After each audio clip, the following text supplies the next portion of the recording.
Welcome to Real Talk with Real Men. My name is Josh McGlawn. I'm your host. My co-host, Mr. Big Steady, Marquel Smith.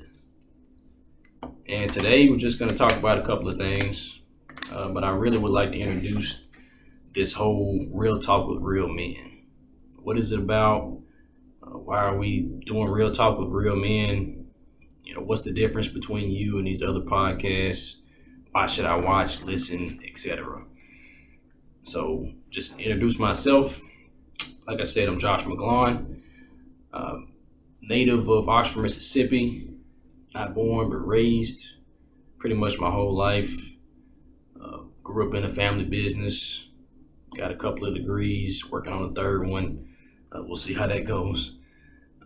Father, husband, 3 beautiful kids, lovely wife. I get in trouble if I didn't say something about my wife. Anybody that's married knows what I mean. My co-host here, my cousin, family, really more like my brother. We grew up together. Here for moral support, as he says, but I'm here for for whatever you got to give me, and I appreciate you. Real Talk with Real Men. What is it? Pretty much, it's in a response to what's going on today in society. It's hard to be a man in society before the pandemic, but now it's definitely hard. So you got coronavirus, you got joblessness, you got Black Lives Matter, you got the issues with elections, who to vote for, who to not vote for, what's going to happen next, all those things.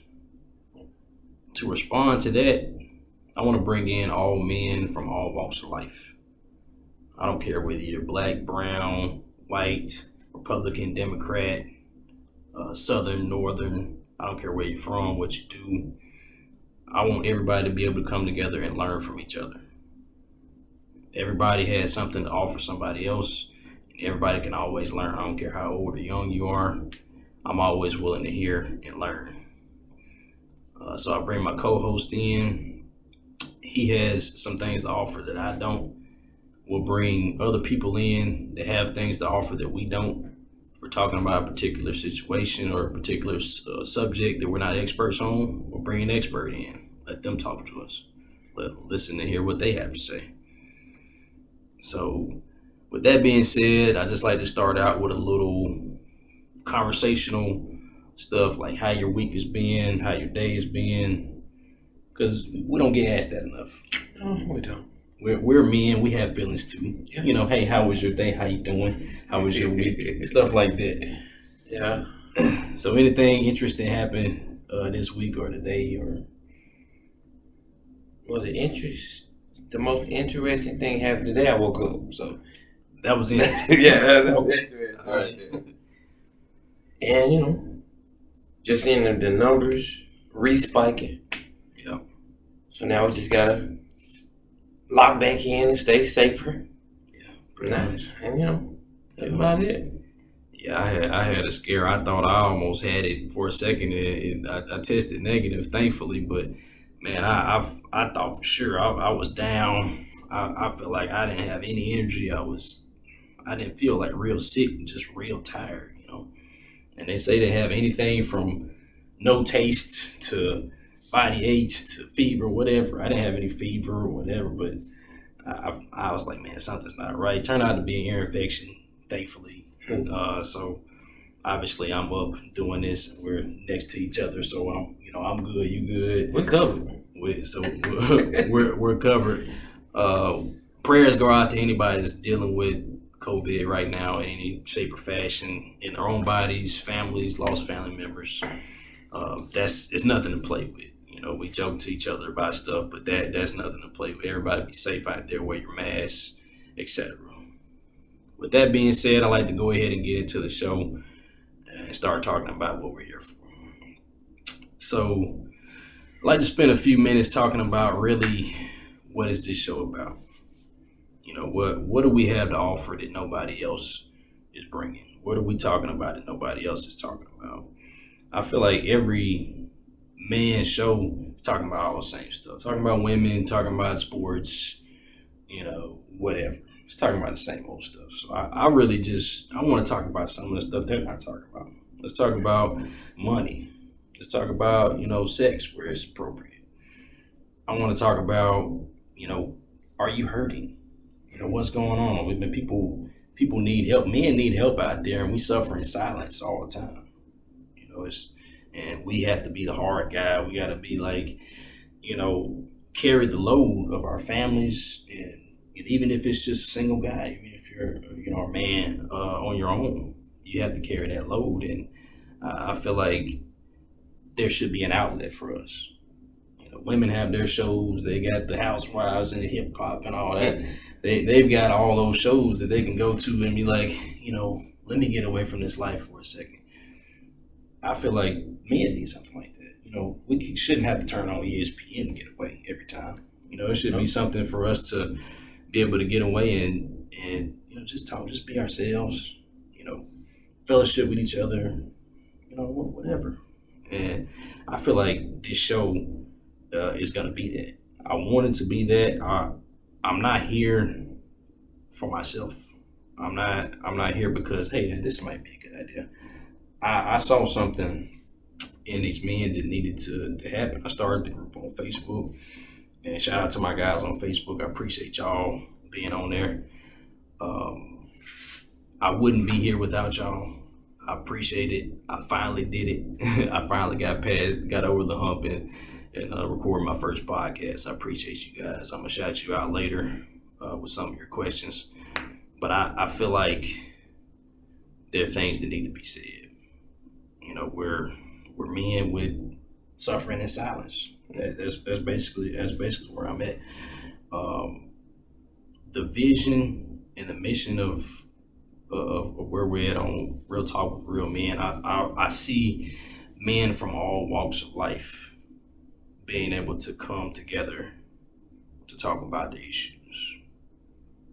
Us sharing each other without, getting upset with each other, without arguing, without getting angry, but being able to be transparent with each other and just talk and fellowship and just heal. Man, we need to heal. Yeah. The church is a good place, yes. Going to the bars and stuff is that, is that healing? Stuff like that, we really need somewhere to let it out. Let it all out. Just let your hair down. I don't have the hair anymore, but let your hair down, Me either. Yeah. So mission really to relieve that stress, like I said. Relieve the stress of the men. Men have the stress that we carry around every day. I deal with stress well, but you may not deal with it the same way I do. Like I over here may not deal with it the same way you do. And everybody has something to offer. The other man. That's what I feel like. I feel like everybody has something to say. They have a story to tell. And it's all locked up in until somebody lets it out. With that being said, everybody knows what Real Talk with Real Men is about. We don't have to introduce it every time, but at the same time, I want you to understand, what we're here to talk about. It's going to be something different every time. It's not going to be the same banter over and over. I want to be able to talk about a particular topic, and we keep it going. Keep the conversation going. Next, I want to have a short discussion about what's going on right now. Tell me about how your day was. You tell me about how your week was. What's going on today in general? Like I said, we know coronavirus is going on. We know Black Lives Matter. It's a hot button. Sometimes. It can be. Yeah. The voting in election is really hot right now. Yes, really. That's hot. We know the election is over, but is it really? Yeah. I'm 31 and my grandma, my mama's gonna be 50 tomorrow. My grandma I think she's 67. They ain't never seen no election be reaccounted before. I think it's a good idea to say their ages out there like that. Real talk, real man. That's what we doing. Hey, no sugarcoat around here. That's it. Hey. But them my women though, so I can talk about them. I got you. And I feel like I'm 31 and I ain't never seen that before. Yeah. A recount? Yeah. That sounds like somebody trying to set the world up for failure. Again. I said it again. It's real talk, real men. But that's all I got to say about that. That's real talk. But a recount is not something that's unheard of. It happens. Recounts happen. But the way that the president is asking for recounts in every place that he lost is the problem. And it's funny because in Wisconsin, they reportedly paid $3 million for a recount, and Biden gained 87 votes. It's kind of ironic. It's funny. He paid for him to have more votes almost. But for me personally, everybody knows I'm not a Trump fan, but you won't hear me say anything bad about him, but I'll make fun of him sometimes because it's all in fun, and he welcomes it sometimes because he's a celebrity, he can take it, but I won't say anything in bad taste. I do my best. To stay in good taste, but I feel like if it was me running, and I lost. If I felt like, I've been wronged, I would probably ask for some recounts in some places. I would be trying to see if I could gain some ground somewhere. But as I watched the election over the few days after voting had closed and ended, they showed every time that the votes were coming in, Biden gained more and more ground every time. And I think the president saw the walls closing in on him. Yeah. And he was trying to grab for straws anyway. He don't like to lose. I don't like to lose either, but I feel like if I'm gonna lose, I'm gonna bow out. It was like, okay, you win, bow out, gracefully concede, etc. But he don't want to do that. Yeah. Well, the catchy phrase that I think about when you say he tried to go back and he tried to pay, so he thought that he would win again, but he helped dude in the long run. You know how it is, the OPC, the ball don't lie. So, hey, look, he just won in his court. Hey, he got to take it and move on and learn from it. That's it. Well, I saw, I kind of had an analogy about that with Alabama. I looked at their history of when they won national championships, and it was a space somewhere. I think it was 15 to 17 or something. So they won in 15 or 16 or whatever, and then the next year they lost. They went to the championship, but they lost. So instead of them saying, "Oh man, they cheated," or making up excuses, they went back to the drawing board because they're champions. Right.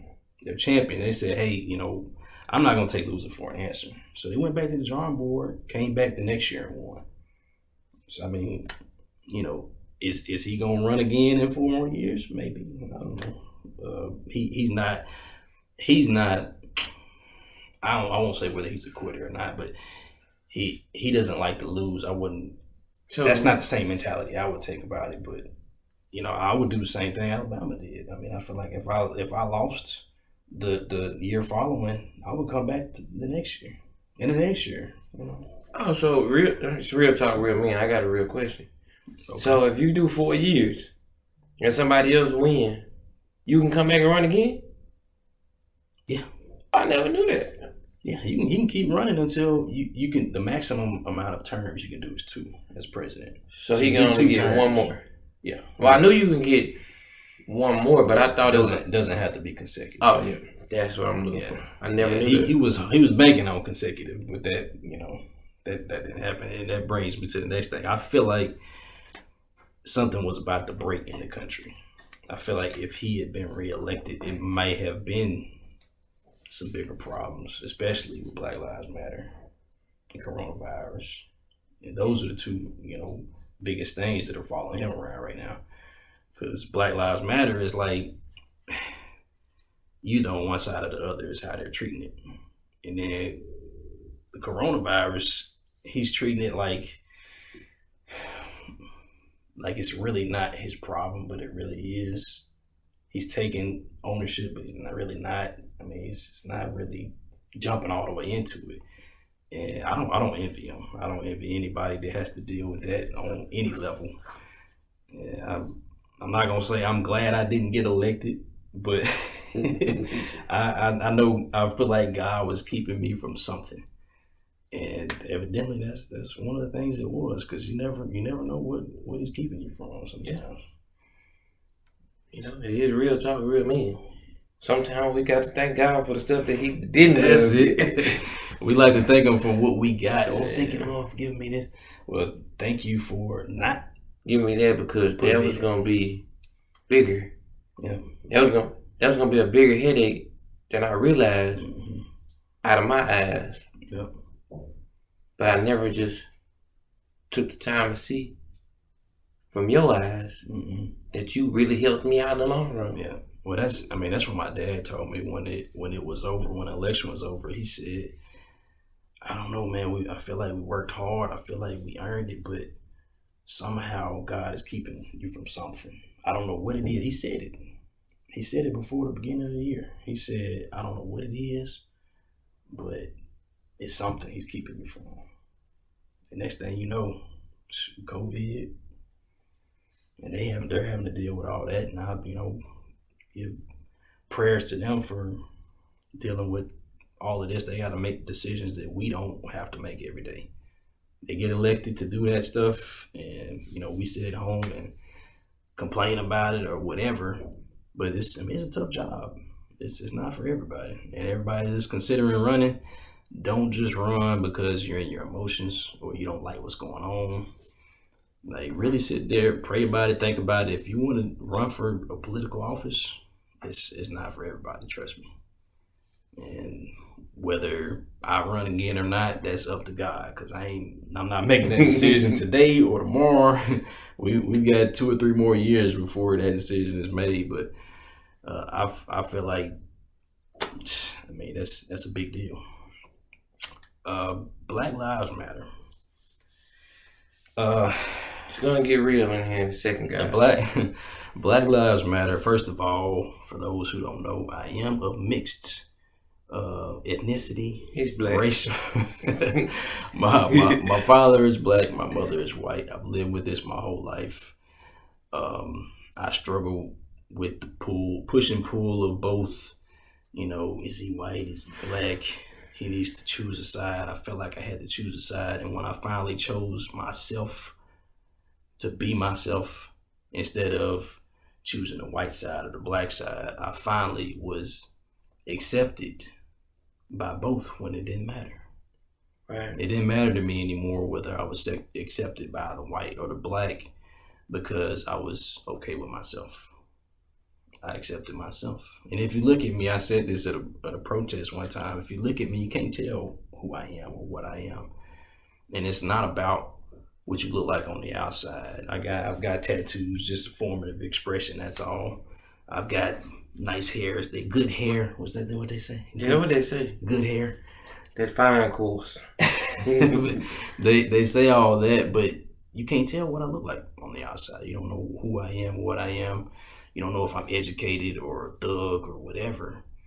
And that's not what matters. It's not what the outside. And that's where all these Black Lives Matter issues are coming from. Because innocent people are being shot down and killed by police and other people. It's not just police. They're being shot down and killed because of what they look like. And the person is fearful what the person might do to them, or they're prejudging them, saying you're a criminal or whatever. And George Floyd and Arbery and a lot of these other people that's been gunned down wrongfully and killed, it's it's difficult for us to swallow. It's something that we're living in a time that we didn't think we would be living in this. I mean, it's 2020 and we're still talking about racial issues. It doesn't make sense to me. But I don't know how else to tackle this issue except for end the cycle. That's how I view this whole thing. End the cycle. And we talking real talk with real men, right? Right. My daughter came home one day and said, she volunteered it to me. She said more than half of her class, the kids support Trump. And I was like, well, first of all, they're not old enough to understand what supporting this person and that person means. But can I butt in? Go ahead. They're that young and they're being conditioned early. Oh yeah. So it's a heart thing. In the cycle, that's what I mean. You can end the cycle, but the heart. Yeah. If the heart's not changed, nothing else can change. Because if I get mad at this white man for killing this black man, which is not right at all, I hate it. I hate that. I dislike the things that have taken place. I don't like it. Could have been another outcome. But when your life is ran by fear, your emotions and your feelings get in the way, and then people end up shot. That's it. And when people get shot like that, senselessly, or they get knees on their neck, it's a senseless act. And then you have to realize that the hate that did that trickles in your heart. Then you find yourself hating and mad, and then we just like the other person. Mm-hmm. So the cycle, like you said, the cycle has to end. But it has to end full circle. Mm-hmm. It can't just be black people doing it. It can't just be white people doing it. It has to be a whole. And I applaud the white people that have stepped up and showed that they really care about us. Mm-hmm. But you gotta realize, we just in Oxford, Mississippi. Yeah. Those people, it was more, and am I taking too long? I was thinking the same thing you was finna say. It's something wrong with more white people getting out than black folks or something like that. But we yelling the Black Lives Matter. But they here walking for us. You're sitting at the house like, Black Lives Matter, right here. Mm-hmm. You know, and I understand it ain't for everybody to get out and do stuff like that. But at the same time, you know, don't just walk, don't just talk and walk it, you know. Exactly. Anyway, last thing, Black Lives Matter. I watched the movie last night. Me and my wife watched Fruitvale Station, Oscar Grant. Mm-hmm. It was on the Black Lives Matter Netflix thing, and watching it the whole time, not even realizing it was the true story. Mm-hmm. They did the same thing. The two white officers had the guy on the ground, had his knee on his neck, and the other one, actually, the rough one, that was like giving them a hard time. He got in a fight on the train or whatever, giving all the guys a hard time. He ended up being the softer one at the end. Mm-hmm. Like the other one was scared. He shot him in the back. It was kind of an accident, but he's dead now. Fear. It was fear on both of them. Fear. Mm-hmm. And it's got to stop. Has to. I appreciate what people in their platforms are doing. The NFL, the NBA, WNBA, everybody that's doing stuff in college levels or whatever. Even down from the kids. Some of the kids are standing up. Mm-hmm. But just keep doing. Don't stop. Don't stop. Keep fighting a good fight. Something's gonna break at some point, and something has broken, but it's got to continue. All the stuff that Dr. King and Rosa Parks, all these folks that fought for and died for, and all these generations, you know, we need to keep it going. It shouldn't be going on in 2020, but it is. So let's do something about it. Mm-hmm. But anyway, that's enough of that tough stuff. I can't even do coronavirus right now. Okay. I'm gonna have to say that later. I just wanted to add one more thing. Go ahead. We can't pick and choose when Black Lives Matter. That's it. We can't throw up a sign and then kill each other. Yep. We got to choose the Black Lives Matter and just stay with each other. We got to come together, man. If we don't come together, all these people and the people that done died for it just pointless. Yep. We got to come together at the end. That's it. Gotta love. It's all the heart thing. That's it. And I'm gonna stick to that, and I'm done. The heart. Loving it. Yeah, I got a mask that says "United We Stand." Mm-hmm. I like to wear that a lot because it's not just about the black people coming together or the white people coming with us. It's everybody. Everybody coming together and saying, "Yeah, all lives matter." If all lives mattered, we wouldn't have to scream "Black Lives Matter." Mm-hmm. But anyway, yeah, that's too much. I'm gonna have to save the rest of that for later. That was just a little tidbit on that. I like to go to question and answer session from some of my guys from Facebook. I asked them, what would you like for me to talk about on this, on my first podcast? So I'd like to go ahead and get to that.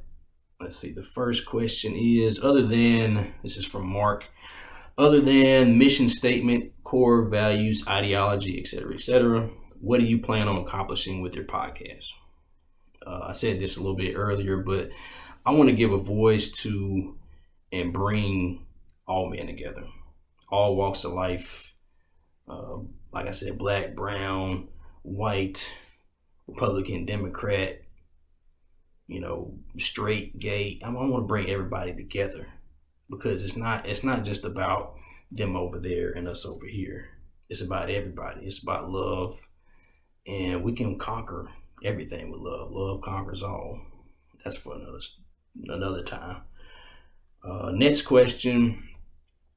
Who is your target audience? Who is your target audience? All men. All men.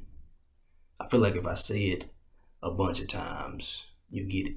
Real talk with real men. Maybe I should change it for real talk with all real men. With all men. It's everybody, all men. I'm targeting men, my color, your color, short, tall, fat. I mean, everything. Like I said, all of it. Topics that have a large impact on the Facebook group. Number one definitely was relationships and marriages. Marriages and relationships. I don't know enough about sociology and marriage and relationships to know, why that's at the top of the totem pole for men. I wonder if that's the same for women. That'd be interesting to know. But I guess because that's the center of our lives, relationships. Yeah. I mean, even single men. I mean, they're out looking for that woman, even if they're looking in the wrong places or they're doing it the wrong way, like we used to do. I mean, we used to be out there, man. Out there. Don't say it like that, man. that was for me. That was for you. Well, I did too, man. I ain't a bad looking dude, so I had to do that. But when I decided to separate myself from my childish ways, and that was even before I had my first daughter. But especially after that, I'm like, okay, it's time to calm it down. It's time to settle down. I met my wife, when I stopped searching for the wrong thing, I was like, okay, let me calm it down.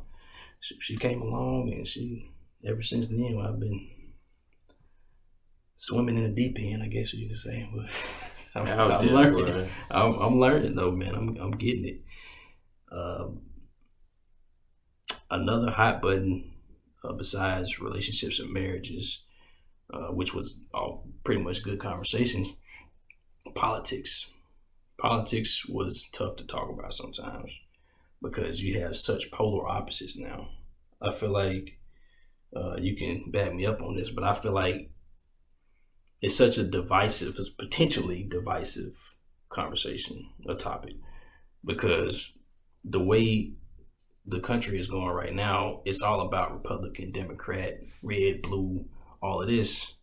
And President-elect Biden said it the best, and I believe it's genuine.